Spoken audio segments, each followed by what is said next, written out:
Hello everyone and welcome back to Red Raptor Rides in Prehistoric Kingdom Early Access. Man, I love how the zoo is coming along. It's really coming together for me instead of just being a bunch of random exhibits. But in the last episode, well, we made this. This is Brachiosaurus Bridge based off of the new Tappan Zee and okay, whatever this bridge is called. Let me put the name again. Yeah, I took my own creative liberties though. And so, yeah, I have it swing around from the Jurassic section to this section over here. And it came out really nice. I added all these details after the video because I didn't want to put you through that. It was very easy stuff, but kind of long and tedious stuff. Adding all these lights, the fence, and more support structures on the bottom. Yeah, nothing too interesting to watch. You didn't miss out. But I really like how it came out. You could see it from any point in the zoo. Like if you're here and you look up, if you look up past the trees, yeah, you could see it in the distance. That kind of should have been what this middle bit is for, the centerpiece of the zoo. But no, this is the bridge, which is cool. And I put red lights for Red Raptor Rights. The zoo should be called Red Raptor Kingdom, but you can't save the names in this early access. That's kind of a problem. Oh well. But yes, the dinosaurs. So let's start with you, Brachiosaurus. You are Baleen the Brachiosaurus. I guess after Baleen Whales. Good name, clever name. This is the iconic high-browsing sauropod. Feeding on nutritious okay, I'm sorry, leaves and Nigel. branches. I'm sorry. I hate doing that to him, but you know, sometimes you gotta do it. There's Melman, named after the giraffe in Madagascar, who constantly needs medical attention. It's no Moto, but maybe we could save that one for the Argentinosaurus, right? Long neck. I think the dinosaurs in Land Before Time are supposed to be a Patasaurus, but long neck definitely works. Yeah, you don't realize until you're older that, like, Sarah's dad is a total racist. That is really screwed up. Like, I didn't notice that that's what the implications were until much later. Giraffatitan. A lot of you in the comments put Giraffatitan or something giraffe related in the name. So I just split the baby, split it down the middle. Giraffatitan. So this is the African genus that is very, very similar to Brachiosaurus. They were considered a separate Brachiosaurus species at one point in the past, but now they're their own genus. So a lot of Brachiosaurus reconstructions are actually based on Giraffatitan. Okay, that's all four of them. Because we know Giraffatitan from more complete material. Now, Camarasaurus. Cameron. Pretty self-explanatory. There is a female that hasn't been named though, so if you want to do that in the comments. Guy from JFC, from Jurassic Fight Club. Yeah, there was a Camarasaurus in the Bloodiest Battle episode. It gets stuck in the mud, takes down two Allosaurus trying to... Oh, ew, oh my god. Okay, wow. It like uses the poop as a pillow for its butt. I don't even want to think about that, but yeah. So that happens in Jurassic Fight Club. There's Honker. Hi, Honker. That's a nice name. Very creative. I like it. Here we have Goliath. Goliath is definitely a guy name. Goliath was a man, not a woman, but still, I ran out of Camarasaurus and figured, why not? They were hoping for a boy. Jabba, again, clearly a male, a guy. But still, ran out of names. So you're Jabba now, I guess because of the green, being very fat and chunky. Yeah, it makes sense to me. Oh, okay, I shouldn't say aw to a Camarasaurus that's named Jabba. And here's the unnamed one. Congratulations. You're just gonna be no name for now. Good old no name. Who is pooping so much? It's always the Smilodon. Always a smilodons. Well, I was coming to this area anyways. Look at the mammoths. So, clean your poop. There you go. Poop, poop. Okay, no poop. Good to know. Mammoths. I added a male just so I can name it Manny, because it was the obvious choice. Many of you suggested it. So here's Ellie, which is also an Ice Age name. Now, I can't remember. I think Ellie's the daughter. Ellie might be the wife, though. I forget. I think it's the daughter. Correct me in the comments. I'm probably so wrong on this. Alright, it's been a while for me. Okay, here's the unnamed mammoth. So, you get to be unwritten by Natasha Bedingfield. Congratulations. Nope, Ellie.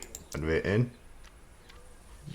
Masha. What? You don't have a name either? Okay, we have 2 mammoths without names. Most people went for Brachiosaurus names, which, you know, it's good that Brachiosaurus had a wide selection, but the mammoths are lacking. Martha, after Prehistoric Park, this was the mammoth that was injured. Nigel Marvin brought it back and took care of Martha. These majestic elephants are beautifully And here's adapted Manny. for cold environments. Their key adaptations are small ears and a thick coat of fur. It's imperative we give them the best acclimation possible, or else we might have to give the herd a haircut. Yeah, that's also a Prehistoric Park reference. I have to give Martha a haircut because it was much hotter in California than it was back in Pleistocene Russia. Yeah, so Manny, of course, from Ice Age is the main character, played by Ray Romano. I don't know what happened to that guy. Is he like dead or something and I just haven't heard? Because I don't see him in much things anymore. My parents still watch Everybody Loves Raymond reruns, but you know. So he's kind of funny, but not my favorite human ever. I don't mean that in a mean way. Okay. So today, we are going to work on a Tarbosaurus exhibit. So let me get the Tarbosaurus ready. No. No. Okay. Yes. Tarbosaurus. Where are you at? Did I not unlock Tarbosaurus? Okay, I need to go and get Tyrannosaurus from Mongolia, because they don't have Tarbosaurus as its own separate genus. They just have it as a Mongolian species of Tyrannosaurus, which is what people thought in the past, but nowadays no one really says that anymore. Okay, and only 8,000 science points. That's fine. And what do you like? Okay, that's different. I would have sworn that the Tarbosaurus liked scrublands, but whatever. Okay, let's get a Tarbosaurus. So you like wetland, temperate, and coastal. Yeah, so it says Tarbosaurus here, although it said Tyrannosaurus. It's in the Tyrannosaurus menu. You like a lot of water and a lot of forest. Okay. Wetland, temperate, coastal. You might go coastal. Yeah, we haven't done much with coastal yet, aside from decorating the trees here. Here. Alright, so, but then the real question is, where do I put it? Why not here? How big is the space? Is that big enough for Tarbosaurus? No, that's not big enough for Tarbosaurus. That's a smaller exhibit. Let's go here. Okay, this should be fine. And this won't be part of a section. It'll just be a one-off, you know, get Tarbosaurus. You know, it's a cool dinosaur. Show up, you see it. So for every exhibit, you have to come up with some, first of all, a cool enclosure with a nice habitat. Oh, there, close enough. Whatever. Yeah, so you need cool animals, a cool enclosure, and a cool way to view them. Ooh, let me not. Actually, yeah, let me redo that. So, now we have to think of a cool way to view the Tarbosaurus.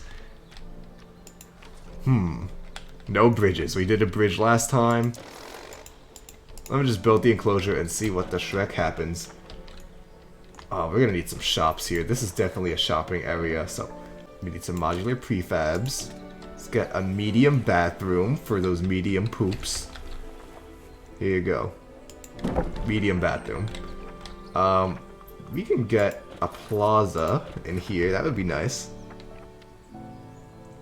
Ooh, and we can get something Tyrannosaurus related too. And pretend that it was for Tarbosaurus. No, that's what was in the museum area. Huh. Okay, I think I can work with this. I can work with it. There. And then just edit the Monosaurus is out. Oh, this is so mean. Yeah, this is mean, but but it's gonna be fun. And where's T-Rex? There we go. Yeah. Epic. Epic gamer moment. And what color should you be? No. I kind of like the black. Alright. That's what my wife said too when she left, so. Oh my goodness, this channel. What have I become? Save me from the nothing I've become. Okay, and let's get just a path around here. Perfect. Ah, cool. So you need these nice decorations just to liven up the zoo, because this is an actual zoo. You know, it should be a place for guests to come and have a good time. Or just walk into memes about a beta park and then get just annoyed as I talk about beta males and stuff for 30 minutes. See, I enjoy this playthrough of just not having to build everything by myself. Oh, what's happening here? Because that takes forever though. And it gets a little tedious. Not that the game isn't fun, but some people are all about that creativity, just making whatever they want. But it takes time. It takes a lot of time. Okay, so we have the food, we have the shopping. Well, this is apparel. No, what are you? Gift shop. Now we need the clothing shop. Alright, gotta sucker in those tourists somehow. There we go. So now we have this nice shopping area. And maybe we could have an eating area here. Small exhibit in this area around here. Sounds perfect, but now let's go Tarbosaurus. Ooh, or do we put the Tarbosaurus on the inside or the outside? We have more room to play with on the outside. Yeah, let's do that. Why wouldn't I? Here. And what kind of fence? I guess we're just mostly a modern place. Let me start here. Or would you follow? You would follow, so I can use that as my guide. Come down here. And boom. Here's our entrance.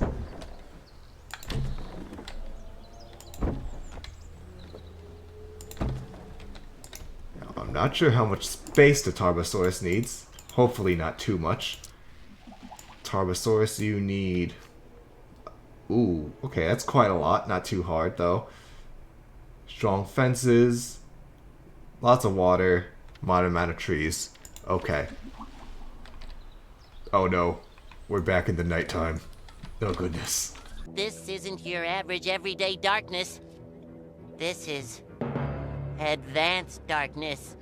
Alright, let me talk about some future projects we're going to do on the channel while I build this. So I have a few video ideas in the pipeline that should be coming out within the next month. Working on Prehistoric Kingdom kind of slows down my timeline since, you know, I'm putting a lot of time into this.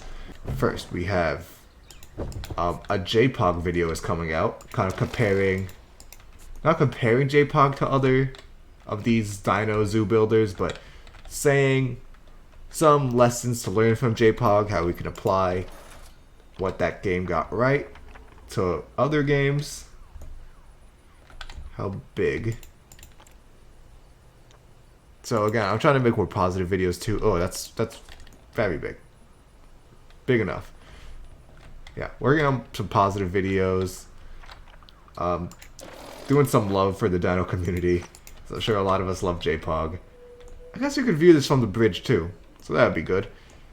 Ooh, The fact that I can't see what I'm doing. Yes, and then after that, we will be doing a video on the Lost World. I did one when I was Tim Rex, but that was a very long time ago. Maybe 3 years ago, I want to say. 3-4 years ago. And so, Nostalgia Critic in his earlier days, like probably 10 years ago at this point, put up a rant video about the Lost World, which, you know, it's fine. He's entitled to his opinion, and I kind of like him as a YouTuber. Like, I've watched him a lot. I like when he's trashing just obviously terrible movies. Like, that stuff is fun. But then, when he goes into reviewing, he can... well, my views from him differ. You know, I don't expect everyone to have the same opinions as me. Then I have some brave opinions. I'll be the first to admit that. Bruh. Well, I guess I didn't align that to the grid. No. We can work with this. We can do this.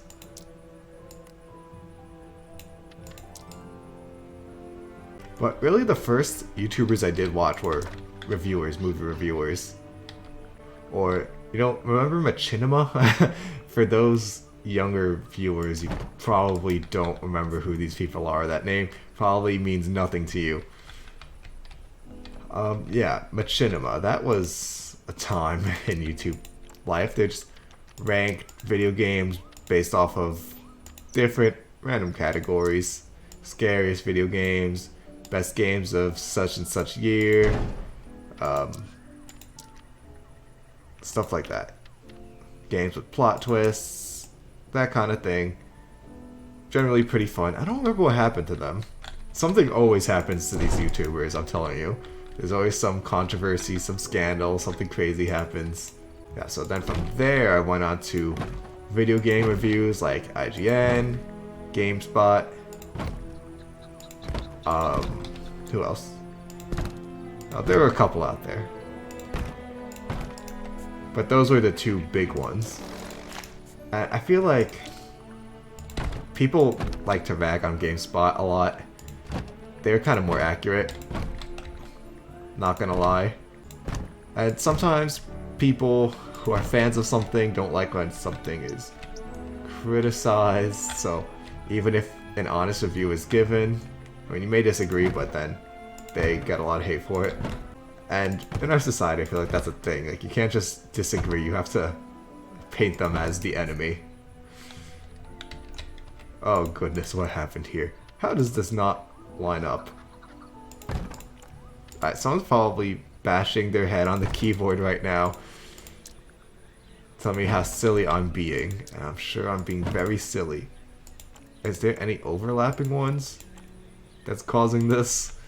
So this isn't going to be some extravagant building. It's a very simple walkway. You just walk through. Okay. And you look at some Tarbosauruses. Nothing crazy. But I remember when Arkham Knight came out, and was it IGN or GameSpot that said too much Batmobile? And I was like, no, that's crazy. How can you criticize it for having too much Batmobile? That's the point. And then the game comes out, and then it's like, oh my gosh, why is like this entire thing Batmobile?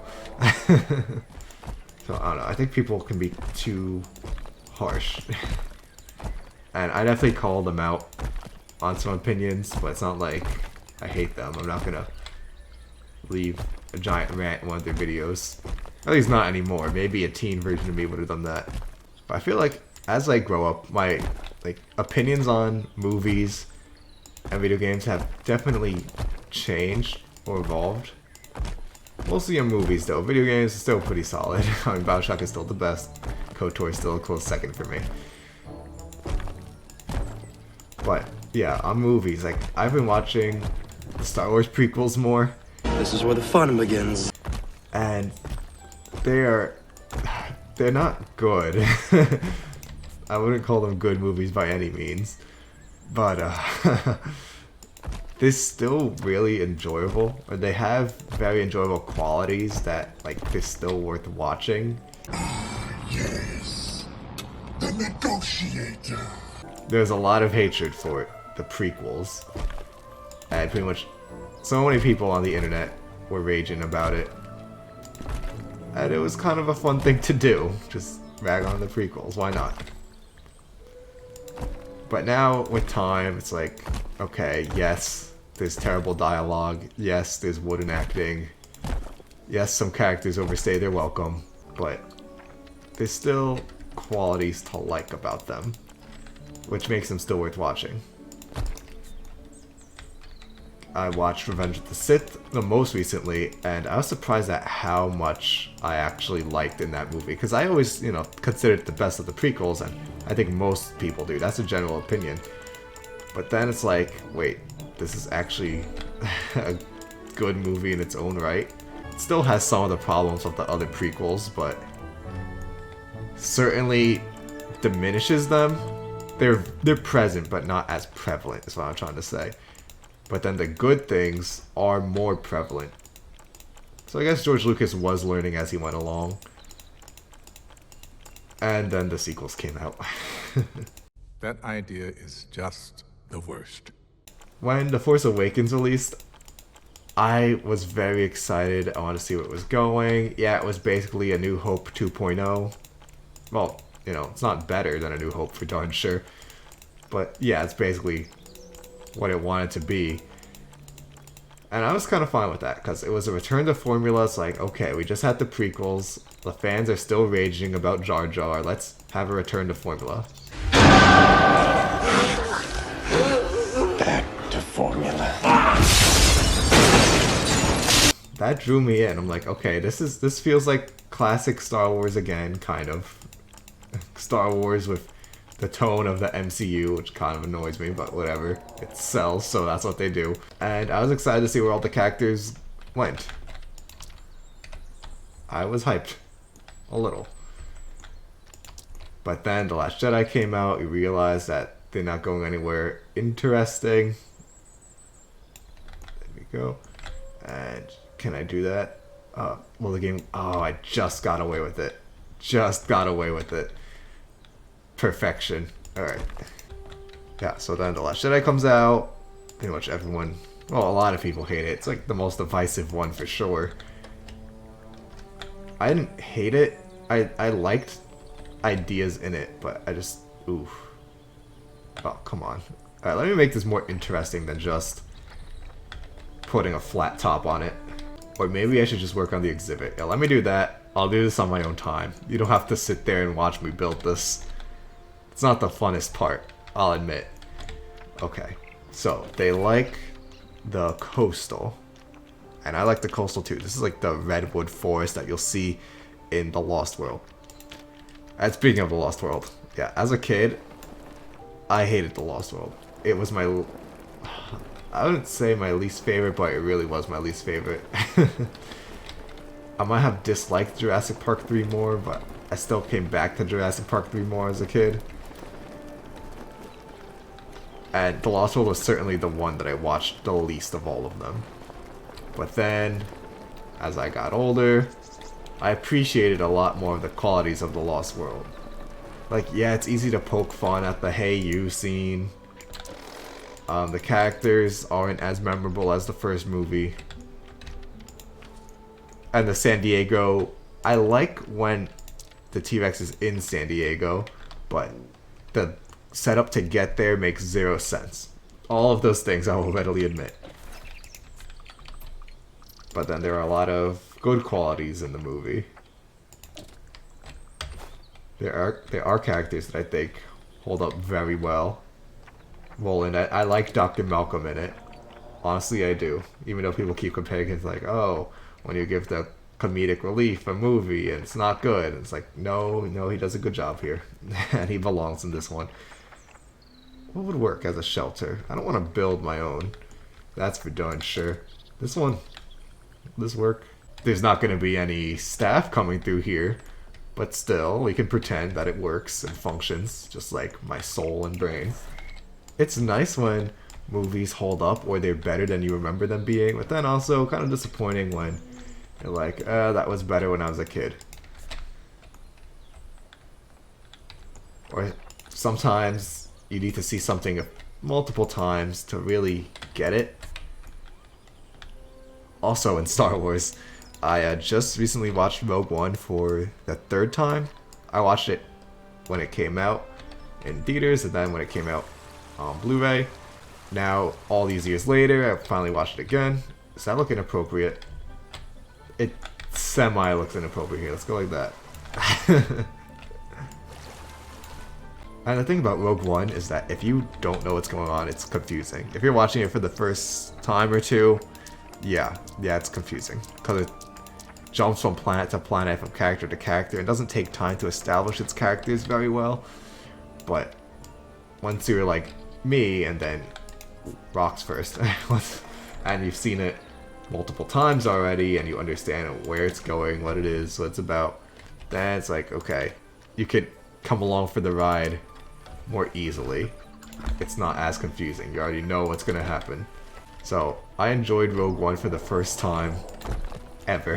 Of course, everyone likes the ending with Darth Vader, but you know, more of Rogue One than just the ending. I enjoyed for the first time ever. I do a lot of movie criticism and critiques, but opinions change over time, and I'm willing to admit that. And also, sometimes the cultural environment can change how you view a movie. Like, you see something like, that doesn't really, that doesn't really mesh well. Not to cancel things, but I'm saying, like, you may not realize how something comes across, so you see it in a different light. Oh, this is good. I think this is good. Alright, this is pretty good. Add select all. Don't need to be picky here. It's a simple Tarbosaurus exhibit. Oof, I do wish I could see what I was doing. What percentage of trees are we at? 49. Tarbosaurus analysis. 60. Okay, I can actually get away with more. Oh, no, please come back. I like the daytime. So, let me go plants first. Because we need more plants, for sure. In terms of movies, I've gotten into a lot of Jane Austen movies. For those of you who don't know, that's early to mid 1800s English writer who does a lot of like romance, dramas, period pieces, that sort of thing. I enjoy them. They're very entertaining. 74%. No. Pride and Prejudice with Keira Knightley, that's awesome. Like, it's a genuinely good movie. There's a 2010 miniseries on Emma, and that's like surprisingly entertaining too. Okay, more water but less forest, fine. But yeah, it's okay to have opinions, but realize that the opinions change over time. As do I. I'm not the same person I was 5 years ago when I started. Was it 5 years already, or 4? Probably 5. Yeah, 5 years ago. This channel's 5 years old already. Okay, we have a lot of money. So, yeah, let's just get some Tarbosauruses. A male and a female. That should be good. See, I feel like that's a Mongolian name. I could be completely wrong, but that seems Mongolian. It could just be daytime here. Here, just fast forward. As much as I ooh, oh my gosh! Whoa, whoa, whoa, whoa, whoa, whoa, whoa, whoa, whoa, whoa, whoa! Hold up. There we go. And that's beautiful. Okay. Good job. Good job, world, on being beautiful. But still, we really need to speed this up. I want to actually see my Tarbosauruses. And we can release them. We just need to put the food in. Here. Get out of here. Now let's get some food in here. They like meat. Me too, buddy. Me too. Can I just... It would be nice if I could do this in the styling toolbox. Just change it to meat. Ooh. Oh man, that was intense. Here. Get out of here. Okay. And... How do I... Are these part of the same modular group? No. Okay. There we go. Just double click it. That's fine. Pick group. It'd be nice if it didn't force me into this modular group thing all the time. But okay.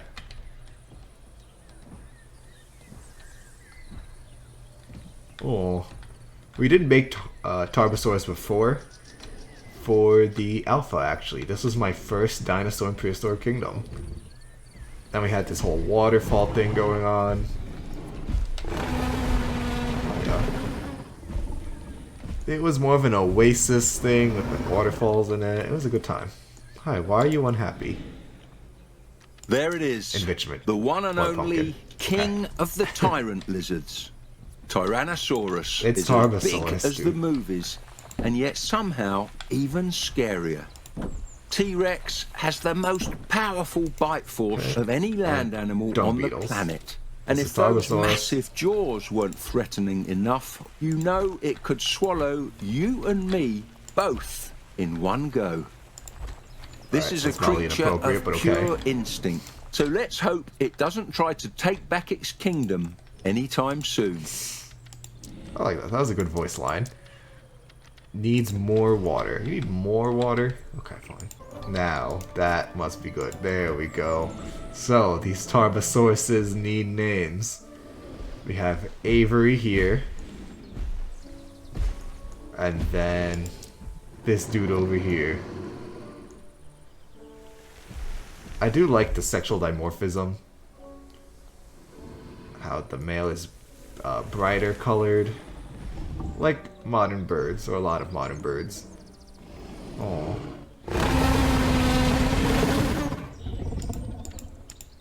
Okay, let me get out of here to clean the poop. Yeah, but I think there was Thomas Carr who did a study on Tyrannosaurus. This is Tarbosaurus, but you know, close enough. We can learn from Tyrannosaurus. Just mapping all the details, describing a lot of different specimens, and in those details comparing them to one another, and he found no evidence of sexual dimorphism. And of course, no evidence of there being 3 species, and no evidence of Nanotyrannus. Take a good look at those arms.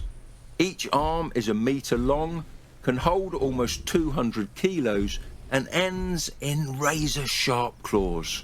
Far from the wimpy little stubs most of the public makes them out to be. Oh.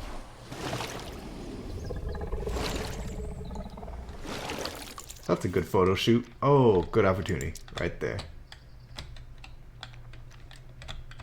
Let's go like that. And that is good. There's our thumbnail for the day. Congratulations. You made it. Now, I like these animations that they have, but they only have the basic animations right now. Nothing too fancy yet. I hope as early access progresses and the game progresses that we get to see a lot more from them.